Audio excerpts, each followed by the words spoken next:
I had my first and so far sole experience with DPT around 8 months back. I was initially somewhat traumatised, but I believe I've since learned the meaning of the experience and come to terms with whatever it was. I am now in rehab for heroin addiction, where I'm encouraged to look at a few things that have happened in my life, DPT being one of the big ones, so I decided to write a trip report. One night I was with my friend who will go by the pseudonym K. He had done a lot of Lucy and a few research chemicals before the experience, whilst I had done only research chemicals and mush. I had not yet popped my acid cherry. We got into a heated discussion over about drugs and the like, and I told him about the damned powerful tryptamine. He was eager to try it, and I had been thinking about it for a long time, so we decided to go over to my friend's house. He would be P. Of course, neither of us could have possibly fathomed what we were in for. The three of us went down to P's basement and weighed out the lines. P did 200 milligrams, as he had tried it before, and insisted that K and I do at least 150 in order to fully break through and get past the point of fear and anxiety. So we weighed out the lines and stared at them in a silent build-up of anticipation for nearly half an hour, which reached its climax when P yelled, "Why did we do this to ourselves?" and the three of us simultaneously snorted the powder. It felt like a needle frozen to absolute zero, penetrating my nose 1,000 times. Then, a cold tremor slowly spread through my body, from my nose to my fingertips. It felt as if I were falling into ice water nose first, in slow motion, and the entire room violently shifted and trailed off. A feeling of the most profound unfamiliarity spread through my mind, body and soul, and I waved my hand in front of my face to test the visuals. I expected some trails. Instead, I saw an indescribable number of solid versions of my hand, slightly overlapping each other, plastered across my vision. The hands proceeded to fractalize into infinity, with far too many iterations for my mind to process. Kay and I looked at each other, and while English still existed, I screamed, "What the fuck did we just snort?" And we both leaped for the benzos that were sitting on the table. Some cosmic entity must have judged us for our cowardice, and the tables simply melted away before my eyes. I'm still not sure whether or not we took the benzos, but after this, I was confronted with a horribly mutated, distorted version of myself. The changes in my body somehow represented my naivete and fear, and it disgusted me. It said, "drugs," and the word was repeated infinitely until all connotations were stripped from the sound, and then the peak began. I felt the psychedelic tremors build in my body until it felt as if I was lying on concrete next to a jackhammer, but the vibrations were coming from within me, pumping through all my veins and nerves simultaneously. My body and soul were being stretched and squeezed through every nook and cranny of the cosmos. I was imploding and exploding, concave and convex, happy and sad, whilst tunnelling through all possible dimensions, and the sensory overload was too much to bear. And then I died. Suddenly, I found myself looking down from the ceiling on all three of our bodies mutilated, with blood pouring out of all orifices, and I felt surprisingly calm. I thought to myself, well, I guess we just killed ourselves. We can only go forward from here. For an indescribable period of time, I lived in the world of death and fear, with eyes in all the walls staring into my soul. There had been an awful glitch in the universe, and it would remain this way for eternity. I was granted hundreds of new and completely alien senses, which would be like describing sight to a blind man. My unfamiliar sensory apparatus was being poked and prodded with painful impossibilities, and the world of death simply was. We had the vague idea that something normal had existed before, but that was eons ago, and we were forced to relinquish all preconceptions and familiarities, and then something beautiful happened. I felt the tiniest spark of life, and it built up until it was stronger and stronger and brighter, and suddenly, the elastic band of my perception snapped. It felt as if I had been drowning and swimming upwards for years, and I had finally reached the surface. It reminded me of the scene from The Matrix where they break through the clouds and see the true sky for a split second. I felt all of life's vibrations simultaneously. I felt all the living that had ever happened and ever would happen, and my conscience was lit up with the most vibrant, beautiful, impossible colour. I could see every submicroscopic particle vibrating with life, and I lived in this world and I caressed its every atom. When I was confronted with a lurking fear, an impurity in the beauty, and it built up more and more until I was back in the room in the basement. I felt pure hatred and loneliness and was lost in a time loop, the ragdoll of all sorts of horribly mutated, hateful entities which were laughing at me from all around.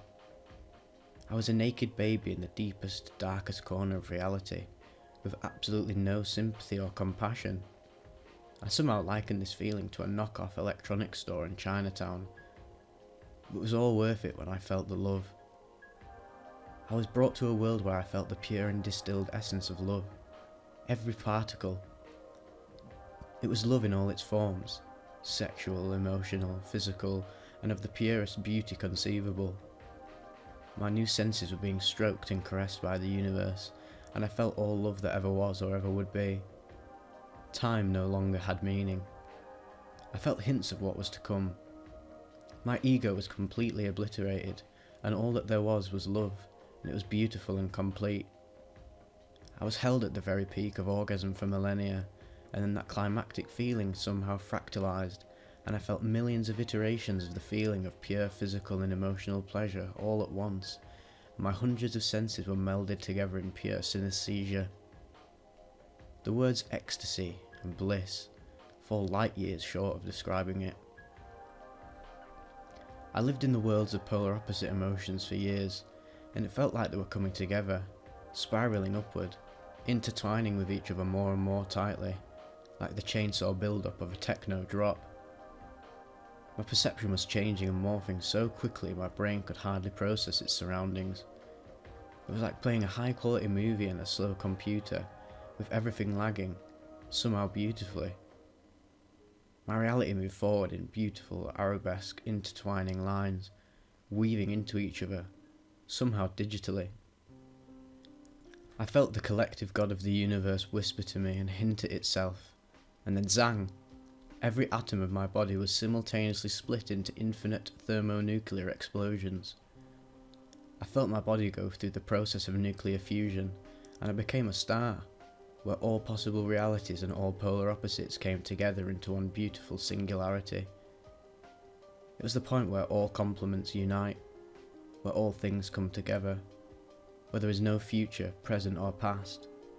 Time is solid and distilled and meaningless, the purest expression of the oneness of the universe.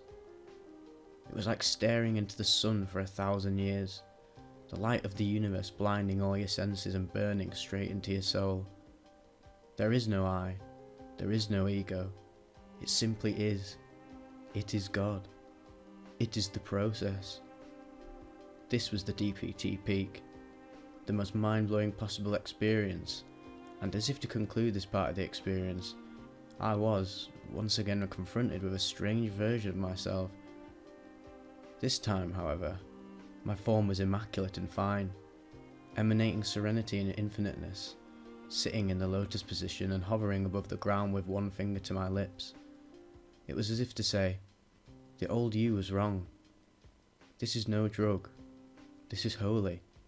This is a sacrament. After the peak, once the ego begins to return, however, is the truly bizarre part of the trip. I found myself once again in P's basement. I was not yet back in my own body, but I now had some perception of my surroundings. I was seeing myself and my friends from a third-person perspective, and the room was made out of some sort of grotesque organic matter, with the walls consisting of grimy organs and blood vessels, and thousands of terrible eyes staring at me. It was like being in a Zerg building from StarCraft. The trip then became some sort of awful parody of my own existence, taking on a dark and demonic funhouse sort of feeling, where everything was distorted and mutated in some sort of horrifyingly comedic way. I looked at Kay and said, "Dude, what the fuck?" and pointed at Kay. Then he pointed at P, and P made a strange dismissive sort of gesture, and then I said, "Dude, what the fuck?" and pointed at K, and he pointed at P, and horrifyingly, the cycle continued. I found myself stuck in an incredibly long time loop, and I thought myself that if I didn't play my part in the loop, it would end. But every time it came around to my turn to make my gesture, and thus continue the loop, I'd find myself pointing at K. I'd somehow lost my free will. It was horrifying. I truly believed I would be stuck in this loop eternally. But something strange happened. K's third eye opened up and he bent down and vomited out his consciousness. There was this pink vomit-like fluid floating around the room. It looked like a liquid, but it was somehow solid. K's glasses had fallen in the liquid, and we simply stared at his consciousness with his glasses sitting in it, and looked at each other with the strangest expressions. Then I saw him in the fetal position, shivering, with the most horrified expression I have ever seen on his face, and some of the pink liquid which represented his consciousness found its way into my mind, and I felt what it was like to be him for a split second, and I started to get the fear too. We still remained in this liquid, but somehow solid horror, funhouse world, except now with a touch of a digital feeling. For what seemed like forever, I still had no idea I had taken a drug. For I knew that I had been in that basement for far too long, and if I remained there much longer, I would, in all likelihood, be stuck in that tormenting basement of purgatory for eternity. So I made a run for the door. I ran for the stairs, and climbing the steps was a harrowing journey, as if through the intestinal tract of some strange monster, with my mind fully focused on that beautiful, shimmering doorknob. And as soon as my hand touched the doorknob, I found myself sitting back in the chair, as if some cruel entity would rewind time whenever I came close to escape, toying with me horribly. I kept going in this process for ages, until what sounded like some sort of cosmic laugh track played. A cacophony of terrible laughter filled my ears, and I felt the most intense possible feeling of embarrassment. I had made some sort of horrible mistake, and all of humanity was laughing at me. Somehow, we finally managed to make it out of the basement. It felt like it had been years. I was confronted with the most amazing possible sense of relief to see the upstairs of the house. The world was still profoundly abnormal, but at least we had escaped the basement.